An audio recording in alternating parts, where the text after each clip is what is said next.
Welcome to the Cyber Talent series, where we explore how organizations are closing skills gaps, accelerating onboarding, and building high-performance cybersecurity teams. My name is Phoebe DeVito. I'm joined by Thomas Rogers as our co-host, and today we are talking with Chris Haller, Principal Security Consultant at Omada Technologies. Welcome, Chris. Yeah, thank you so much for having me. Super excited to be here. Awesome. All right, so as we kick it off and admire your beautiful fall background, was hoping you could just tell us a little bit more about yourself and what you do now. Sure. Yeah. So my name is Chris Haller. I'm a principal security consultant at Omada Technologies up here in Portsmouth, New Hampshire. What I do is a lot of cyber-based consulting for our customers, or in the New England area mainly.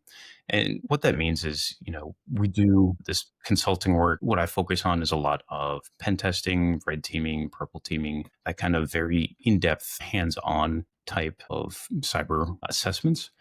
And what we do with the rest of the Omada team is really focus on helping to solve complex technology problems and linking organizations up with different types of technology to help solve those problems too. So I really enjoy it because we get to be on the bleeding edge of all the brand new tech that comes out and how all these applications help solve those problems too. So one fun example of that is learning about NHIs, non-human identities, which, 6 months ago, I've never even heard that term before. Being able to talk with the vendors that have the solutions for that, I was able to lead a keynote presentation at Secure Main talking about NHIs because I just was able to learn so much about that space. So that was real exciting, but super excited to be working with the Omada team and helping solve those kind of challenges. Awesome. That sounds really cool. And I think you made a great point that, in the blink of an eye, there's something new that was unfamiliar to us. And that's part of what we're really passionate about here at MetaCTF, with just being able to consistently upskill to match the environment. So I'm curious what your personal strategy is for prioritizing, like how to keep up and where to start when you're working on your own upskilling. Yeah, great question. One of the things that I like to focus on the most is what are the threat actors doing to harm other organizations and harm other people, because they obviously are very creative in how they can exploit individuals to either cause direct harm or benefit themselves. So following what and how they're exploring those types of technologies and attacks and exploits really helps make sure that I can keep up to par with them and understand how do we help solve or reduce those risks for organizations in a realistic manner. I really like reading all the intel reports. Like there's tons and tons of great ones from CISA, FBI, 5I that, come out and they talk about very specific MITRE attack IDs that occur. And then most of those reports have some really technical portions of them too, which get into exactly what type of commands were run by these threat actors and how they did that. So it's very fun to read into that stuff and kind of peel back like, okay, this is what's actually happening that China or Russia or North Korea are actually doing in the field versus, just kind of reading other things that come up or trying to just pick and choose a handful of things. How'd you get to the point in your career where you learned what to learn about and you learned how to learn because you obviously have to be really proactive to keep up with all those trends. I don't know if you were doing all of the things you do now, 10 years ago or whenever you started your career. So yeah, how's that evolved? Yeah, great question. So I'll talk about that real quick and then how that helped me shape on, how I want to learn new things and approach that. So I've been playing IT and security for about 15 years now or so. I got started in the Navy, did 8 years active duty and then 3 years in the reserves. The first 4 years when I was active duty, I was doing sysadmin work. So that was, your more traditional kind of IT, Active Directory, routing, switching, that kind of, email-based stuff, which was fun. I absolutely loved it, knew that I wanted to work with computers when I grew up. So I was very thankful that I found the IT rate for the Navy to be able to actually do that and learn and have the Navy pay for all this training and experience that I would get. The last 4 years on active duty, I was at the Navy Cyber Defense Operations Command, also known as NCDOC. And what we did there was respond to any classified or unclassified computer incident on Navy networks globally, which was a really fun mission. It was a lot different than the sysadmin stuff. And I absolutely fell in love with it. The chance to work on the actual cyber work itself and really peel back how like bad people are attacking networks and using this information and really just handling the incidents on that side. I couldn't get enough of it. So I took advantage of pretty much every opportunity that came my way as far as additional training, certifications, schooling while I was at NCDoc. Really glad I had the opportunity to be there, and also glad that I'm not doing it anymore because it was very stressful work. But very thankful to actually be able to do that and learn and work with, the other active duty and civilians at that location. I got off active duty 19 and then did CTI for about 2 years. And then after that, I have been doing the pen testing, red teaming, purple teaming full time for about almost 5 years now at this point. And I was really excited to make that change because I was on the defensive side for so long that, we're constantly seeing a lot of the same kind of flavors of attacks or exploits that happen for organizations that get compromised. So to be able to be on the proactive side of, here's the things that happen to organizations that get compromised, and here's how you solve them before the bad people do it, is very personally and professionally rewarding to me. So I really like to be able to get very technical and detailed and help organizations understand what that risk actually means, because we can pair it up with the CTI on that side. So while I've been in my career, I've done tons and tons of certifications, way too many. The one I am the most proud of is the GSE as a GX security expert number 329. That has been a lot of fun. And I do a ton of SAN certs because I still have more GI Bill. I'm going to continue doing those through their graduate certificate program and interacting with a lot of the CTFs on that side too. And then I do a lot of CTFs too, just because it's a lot of very fun work to, really get into that technical stuff too. And I love the challenge. Part of that is also me being a coach for the U.S. cyber team, where I'm the attack defense coach, entering the third year as being the coach in that position for the team. We are heading out to Tokyo in a few weeks for the international cyber competition with the team, which I'm very excited to do. And it's going to be a lot of fun to be working on that. So I'm very thankful to have a chance to mentor a lot of those junior players and athletes and give them a chance to, really learn how to approach these problems and also, translate those skills into a career too, which is very rewarding as well. So, to get back to the question itself on how to learn and what that information is, it's very much a lot of pulling from all that experience of, okay, here's all these things that I know how to do. And, here's these type of challenges that come out either through the CTFs or through some of that intelligence report that comes through. And then there's always something where I read through either a challenge or news report and I go, man, I have no idea what this specific thing they're talking about is, like what this technology is. Like, what is it? How do I even get started on trying to peel that back and understand, okay, how does this particular, piece of technology or protocol or, piece of software fit into the things that we use or have done at kind of a foundational level? And how does all of that build on top of each other? And what can I learn about these to either help further my understanding of the field, and then how I can help explain that to others? So very long way of saying, I love pulling all these new things to try and see how we can help others learn them too. I know you're super involved with the U.S. cyber team. So obviously you have taken a lot of interest in developing others. What has that helped you learn about yourself? And how, if you're giving other people advice, you're probably thinking a little bit about yourself and how you might have received that. And I guess almost from a managerial perspective, how do you think about mentoring, managing, advising people on how to be similar to you, be curious and learn new things? Yeah. So it's always that perspective of man, 10, 15 years ago, here's the stuff I would have loved to have known, or, these are the mistakes that I made or assumptions I made, which were incorrect, that either, made my type of learning or understanding of these concepts much more difficult than they should have been. So a lot of it really struggled with understanding kind of big picture items versus getting into the really technical parts when I was in my early career. So I really like to help try to map, kind of what high level objectives mean when I'm working with either junior pen testers or brand new people that are getting involved with cyber, and helping to show like, okay, we're pen testing this web application, right? Yeah, it's great. There's going to be a lot of different ways for us to approach it and assess it.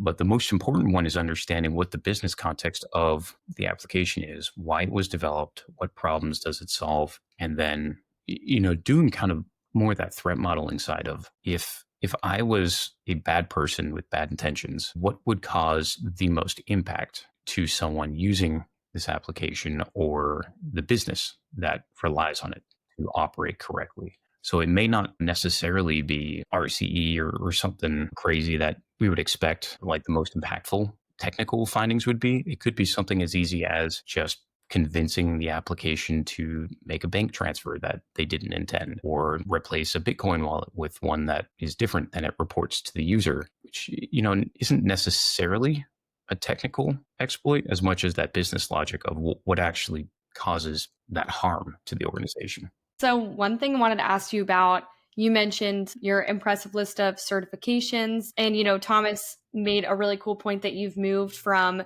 being on the side of, getting hired for a team, working on your own development, which is an ongoing process, but now also having the opportunity to assess folks, hire them, and also work with teams that you may be supporting or mentoring in their own upskilling journey. So what I'm really curious about is how you evaluate certifications in the greater context of skills, both when it comes to assessing, potential new hires and helping folks grow in their professional development. Yeah, great question. So I'm a big fan of certifications and specifically the ones with a hands-on component because it demonstrates that the candidate can actually do the doing versus talking about the doing.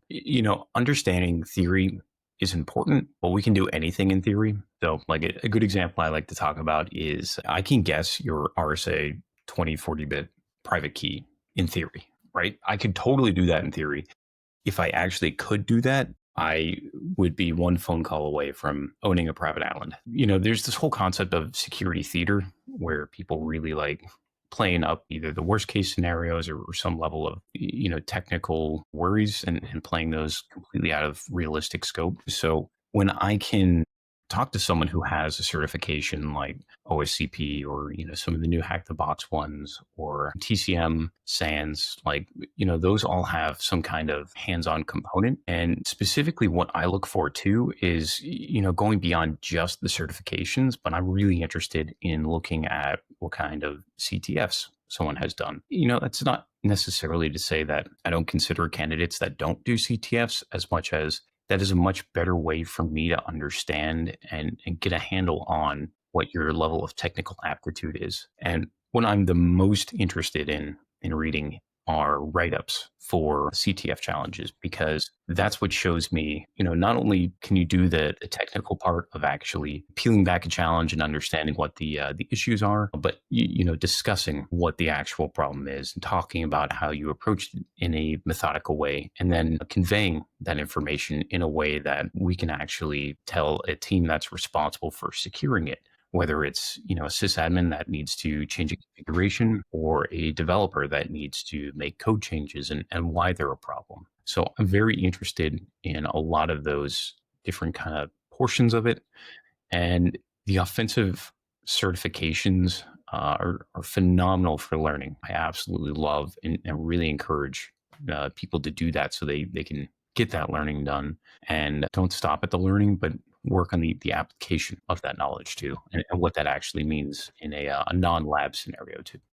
That's cool. How would you try to balance, because in evaluating candidates skill level, whatever it is, if you're just trying to give someone advice, I know you mentioned it is like a holistic perspective. Like it's not, there's no one thing that's going to tell you, okay, even someone who has like OSCP or something, there's no one thing that's going to say they are definitely talented, they know all the things that they need to know to do a specific job. So how do you think about approaching it from like a more well-rounded point of view? Yeah, great question. So like this really comes down to understanding what you're doing and why you're doing those choices in offensive security, so that we can both write the report and then convey realistic and actionable information to a customer. If you want to do pen testing as a job, as a career, and get paid for it, you have to be able to write a report and then convey that information. If you can't do that, then no amount of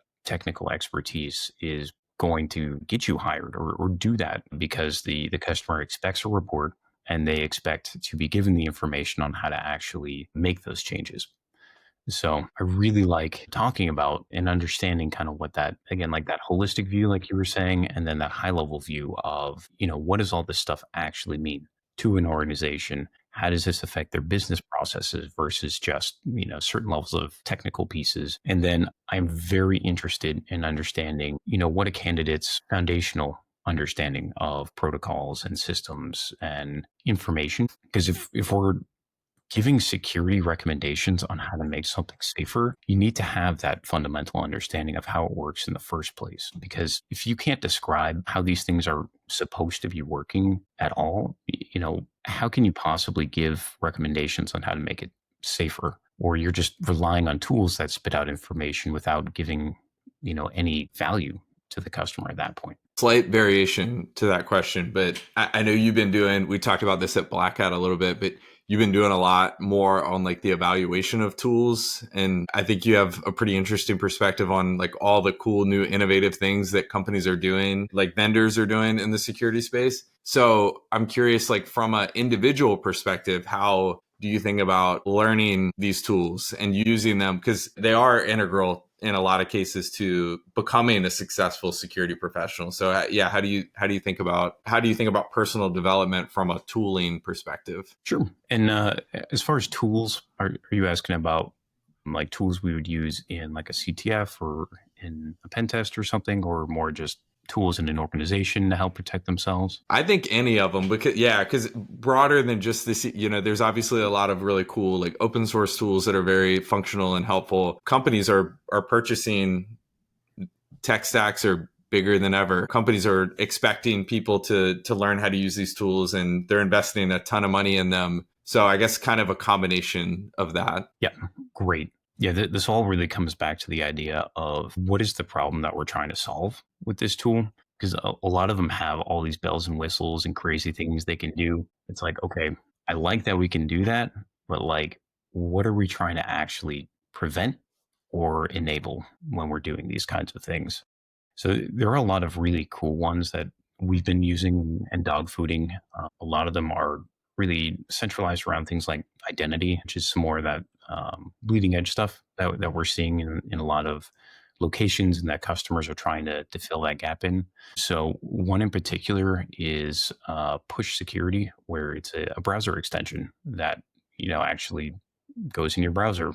And I've been extremely impressed with the amount of visibility that we're able to get into users that are using SaaS applications. And then also just how quickly we get alerted on something suspicious occurring, and then how much that enables us to actually jump in and respond to it within 2 minutes of the action happening. So that's been a lot of fun. And then, on the other side of like the open source tools and what that looks like, constantly, again, like reading the news, understanding what kind of new tools come out, what this looks like, the latest AI models or whatever they are and what their capabilities do. And it's really like, okay, how does this help me solve a particular problem? Or can I do something faster, approach it differently? And then helping to build out like, how do all these pieces fit together to give that holistic view or pieces of information that we can actually draw intelligence out of, instead of just kind of adding more noise into what we're doing.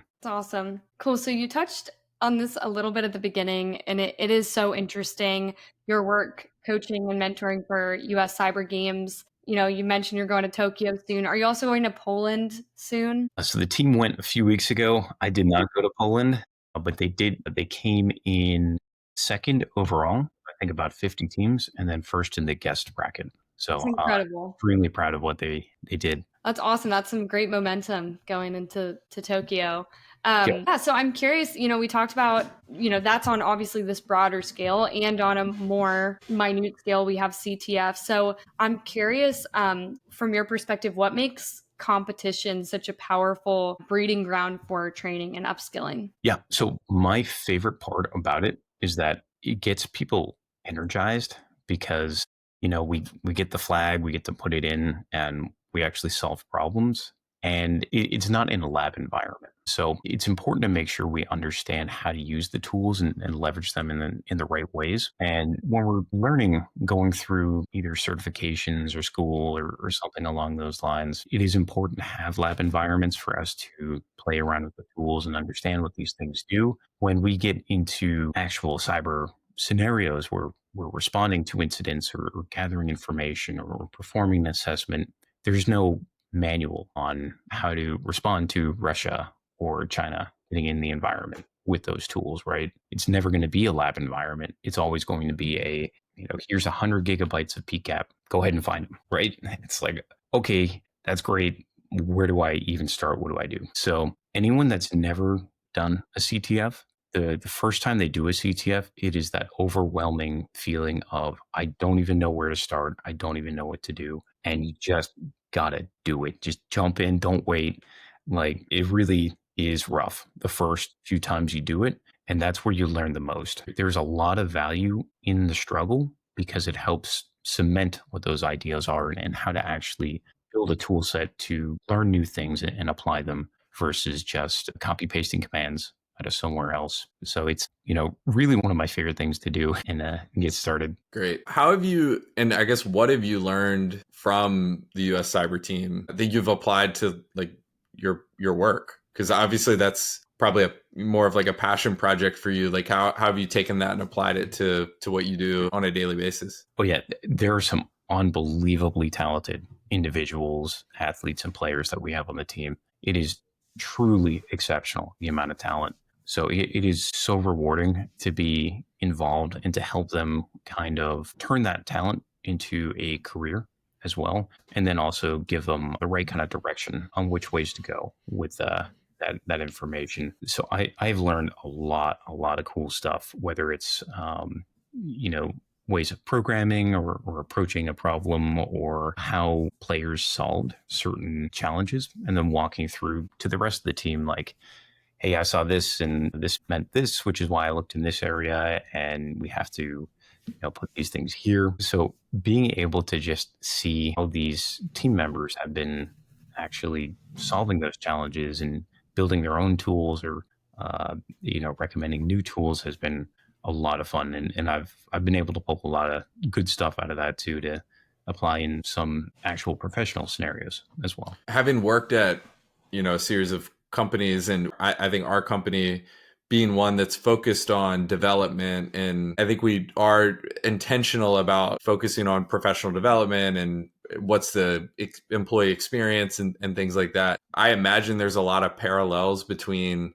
the team environment for the US cyber team and like what an individual might want or expect from like a job. And honestly, like a high performing, cybersecurity team needs to be a team, right? Like they need to work together, be collaborative. It's not just an army of people like off doing their own thing. Ideally, I'm sure it works in some cases, but what have you learned about like teamwork from like a work perspective? Yeah, definitely. So a lot of my time in the Navy has come back to teaching me about this. And this really comes down to the highest performing teams have a few different kind of factors that we see a lot. The first is there's communication, both up and down and across the teams. And in most cases, over communication of things that happen. That way, everyone's on the same page. We're all working on things that aren't double work or helping to provide new inputs and ways to view problems on that side. And then second, what I see on the technical side is that the highest performing teams are the ones that read documentation. And I know it sounds crazy, right? Just reading like the help switch for a tool or the actual detailed man pages on how to leverage a tool really makes that difference in how to apply it in the right ways and actually get the most value out of it to solve a specific problem. Yeah, super, super cool. Awesome. So I have a question just regarding, I think that we talked a little bit earlier on about that movement from being, whether it's like an individual contributor into more of like a mentor role, and especially like Thomas said, in some of your passion projects really pull on that, teaching, coaching. So I'm curious what advice you might give to someone who is, really wants to give back, wants to mentor or lead a team and has that kind of imposter syndrome. Like, I'm not there yet. Who would want to be coached by me, or what do I have to teach them they don't know? I'm curious what you would kind of say to someone who may be feeling that way. Yeah, great question. So if it helps, I feel imposter syndrome almost every day. It's like, man, I have no idea how I got here. And then, it's like, okay, I just learn a little bit every day and just stay consistent with that. And back when I was like really getting started on the technical stuff, that was doing the CTF challenge or two every day, or trying to pick up where I left off on one as I was doing it. So really, someone that wants to get into that mentorship position, it helps if you have a lot of kind of that background too on giving the right guidance in what and how you want to present that information to newer people, or give them the right path on how they should develop their careers. So I'm very thankful that I've been doing CTFs and pen testing and all that for a long time, along with the blue team side as well, because that does give me a lot of background to really kind of lean back on and describe how I got to this point in my career, and then also, what kind of key areas had me get there, and, why I made those decisions. So for someone that's actually looking at wanting to become a mentor, I would recommend really leaning into what you want to be mentoring and why you want to mentor people in that capacity, and then becoming an expert in that particular area. When that happens, and as you interact with the community, whether it's on LinkedIn, in some Slack groups or Discord, or something along those lines, naturally people are going to just shoot you a DM and say, "Man, it seems like you really know what you're talking about. Would you mind just meeting for half an hour? And I'd love to learn more about your approach," or something along that. And like, first few times it happened to me, I was like, oh man, like I barely know what I'm doing, but like I'd be happy to jump on a call with you and go through it. So it's just really kind of snowballed since then. And I love seeing the development in both, the personal and professional and long-term career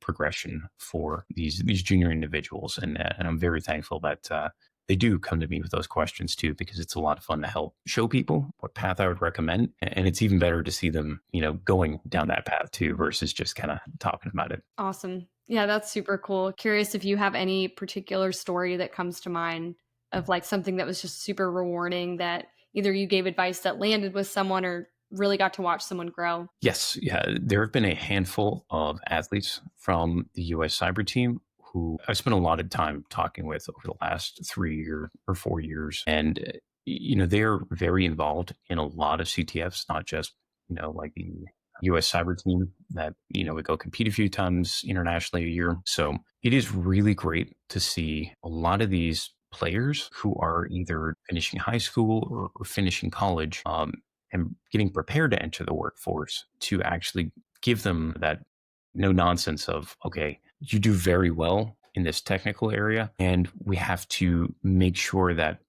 prospective employers can understand what that actually means to them, and what your value means to them when they're looking to hire new individuals. So there are definitely a handful where it's very rewarding to see those new positions that they get, or their transitions from college, university into the actual workforce on that side, and then how that development goes further beyond there. It's awesome. Thank you so much for sharing that. Super encouraging. So, Chris, one question we ask all of our guests at the end is to reflect on, if you were starting your career in cyber now, what is one thing that you would tell yourself? I would have started CTFs from day one, like absolute as early as possible, because there was a point in my career where I had, CEH, CISSP, A plus, Sec plus, those certs. I went to go do my first hack the box machine, which was a Linux EasyBox. And I pulled it up and I just looked at the screen because I had no idea where to even start. I was so completely lost that I was genuinely reconsidering if I should do a career in cyber, because it was so open-ended and so practical, skills based of, if you're not familiar with Hack the Box, for anyone listening, they give you an IP address. that's it. And you got to get root on it. So, I was thinking like, man, I got all these certifications. I got my CISSP. Like, I think I finished my bachelor's at that point, and I was like, I don't even know how to start on a question like this. Like, how can I say I have these skills if like I don't have any way to practically do this? So that was kind of like a big switch, where just having that like moment of, okay, I've got all this theoretical knowledge and application, and now I need to apply it and figure out like, how do we do this in that practical manner of taking all of that knowledge and theory and showing how it actually gets applied to something real. So I would absolutely recommend getting started on CTFs as early as possible for anyone in the career looking to start in cyber or even IT or something, just because, again, it forces you to learn your tools and actually understand how to apply them,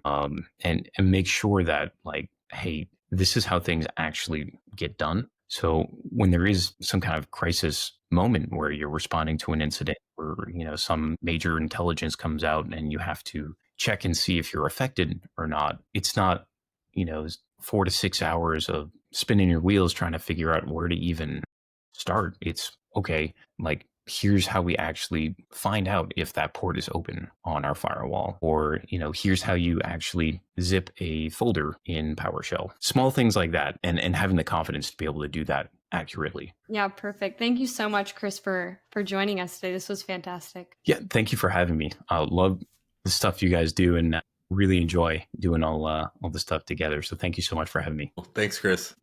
That's a wrap for today's episode of the Cyber Talent Series. If you enjoyed the combo, make sure to subscribe on Spotify. Also follow us on YouTube and subscribe there. We'll be sharing content there as well. For ongoing tips on hiring, retaining, upskilling your cyber workforce, make sure to follow us on LinkedIn and check us out at MetaCTF.com. Thanks for tuning in. We'll see you next time.